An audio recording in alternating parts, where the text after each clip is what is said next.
Scott, tell me a little bit about your Freightliner truck. Looks like a pretty good old girl. Yes, we bought, it's an 03. It's got a Detroit 60 series motor in it. We bought it probably 11 years ago.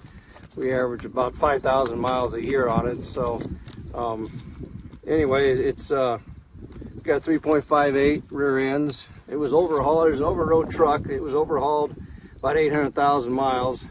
I bought it with 1.4 on it. Shortly after we bought it, we put a new transmission and clutch in it. So those only have about 54,000 miles on them. Prior to me buying it, the guy put a new radiator, turbo, and compressor in a couple years before that. After I bought it, they didn't do the bowl gears, so I did those. Those were about $3,000. Kind of wanted to protect the overhaul. The tires, the kingpins, and the shocks, they've all got 1 or 3 years on them.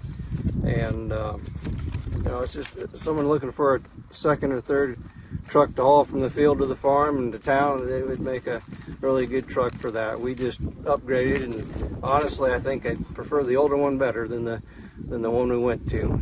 You said this one shifts easier and got a little more spank to it too. It does. It's the same size motor, it just don't have that def on it. And it's but it's a good solid truck. We change oil every year, so we change oil every 5,000 miles. We did that before harvest every year.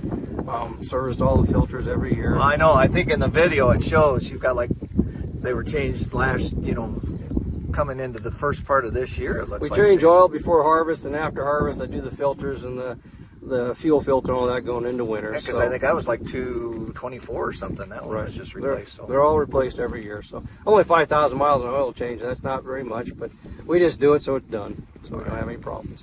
That sounds good. It's a good truck. Thanks, Scotty.